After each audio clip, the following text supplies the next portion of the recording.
वृंदावन के एक तिनके को जो सौभाग्य प्राप्त हो ब्रह्मा जी को भी नहीं प्राप्त है। अपने तो मनुष्य शरीर में रह रहे, कितनी कृपा लाडली जू की।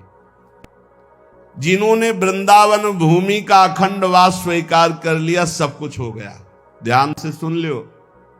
अरे हमसे ये नहीं बनता, हमसे वो नहीं बनता, पता नहीं हम चल पाएंगे कि नहीं चल। जिनको वृंदावन का अखंड वास मिल गया, मेरी लाडली जू की चरण शरण में रह रहे हैं, बेपरवाह हो जाओ। बेपरवाह का मतलब ये नहीं कि तुम पापाचरण करो, तुम अब अपने कल्याण की चिंता मत करो, अब चिंतन करो, जितना बने नाम जप करो। जब जागे तब प्रिया भजे नहीं सोवे पांव पसार। अपनी कुछ दिनचर्या ऐसी रखो, भरोसे में आनंद पूर्वक रहो। हमारी प्रिया जो बहुत कृपालु है, बहुत करुणामयी है। जिसको सत्पुरुषों का संग मिल गया, उसे काल रूपी सर्प का भी भय नहीं रहता। कहीं ना कहीं आपको सत्संग प्राप्त हो रहा है, ये बहुत बड़ी बात है। रोज ब्रह्म मुहूर्त वेला में भागवतिक शब्द, भागवतिक सिद्धांत पढ़ रहे हैं। अगर हमें सत्संग मिल रहा है और हमारी सद्भावना बन रही, तो हमें प्रभु का प्यार निश्चित मिलेगा। प्रभु हमें प्यार कर रहे हैं, तुम्हें दिखाई नहीं दे रहा, लेकिन प्रभु तुम्हें बहुत प्यार कर रहे हैं। मनुष्य शरीर दे के ये सौभाग्य जो ना, ये केवल भगवत कृपा। जब द्रवहि दीन दयालु राघव साधु संगति पाई। हरि किसको प्यार करते हैं? श्री भगवत ऋषि जी महाराज कह रहे हैं, साचे प्रिय हरि के ये प्राणी। ये भगवान को बहुत प्रिय है सच्चे लोग। कौन सच्चे? सच्चे कौन? बोले जो लोभ रहित, छल रहित, दयानिधि, सब ही के सुख दानी। साचे प्रिय हरि के ये प्राणी। वही व्यक्ति हमारे प्रभु श्री हरि को बहुत प्यारा लगता है जिसने धन का लोभ छोड़ दिया है। काम कैसे चलेगा? धन का लोभ। धन कमाइए, मेहनत से कमाइए, धर्मपूर्वक कमाइए। लोभ रखोगे तो पाप कर लोगे, लोभ रहित होकर धर्म कमाओगे तो पुण्यमय धर्म, धर्ममय धन, लाभमय धन, सुखमय धन होगा। मान लीजिए, प्रार्थना मान लीजिए, लोभ रख के धन कमाओगे तो पाप जरूर बनेगा। ये लोभ ही पाप की जड़ है। पाप किसका होता है? जिसके हृदय में धन का लोभ होता है। तुम्हें इतने रुपए देंगे, इसको ऐसा कर दो, आप कर देंगे। रुपए का लोभ है। रुपए का लोभ है तो आप नहीं देखेंगे किसको क्या पीड़ा हो रही, आप चोरी, हिंसा, जो चाहेंगे। ये लोभ रहित, धन का लोभ ना रखते हुए धर्म पूर्वक धन कमाते हुए गृहस्थी में परिवार की सेवा करें। और विरक्ति में तो भगवान के भरोसे जब जैसे चाहा।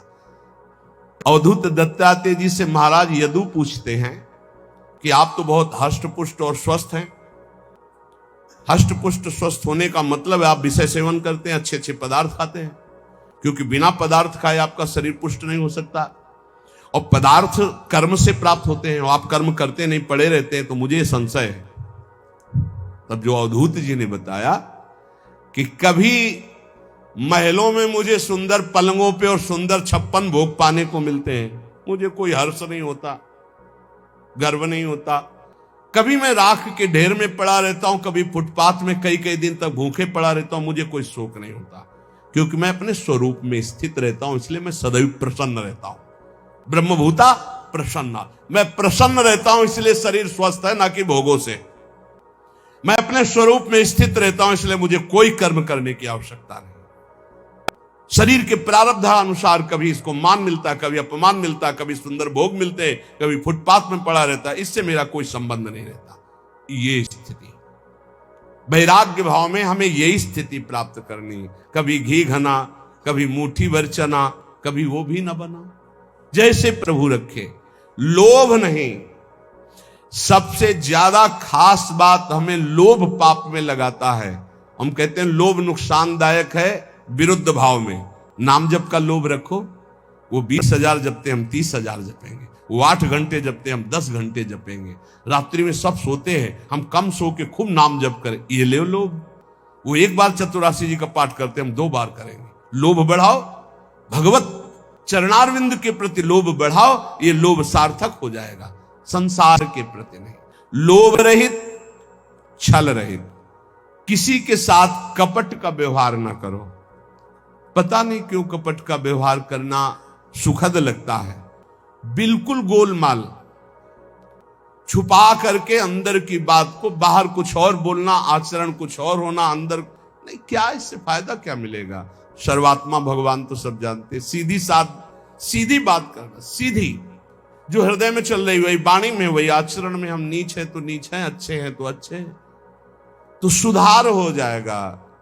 ऊपर से पॉलिश करके जब सुनार के पास ले जाओगे ना, तो 1 मिनट में पहचान जाएगा कि स्वर्ण की पॉलिश है, ये स्वर्ण नहीं है। छल रहित, कपट रहित। भगवान कह रहे मोह कपट छल छिद्र न भावा, नहीं अच्छा लगता।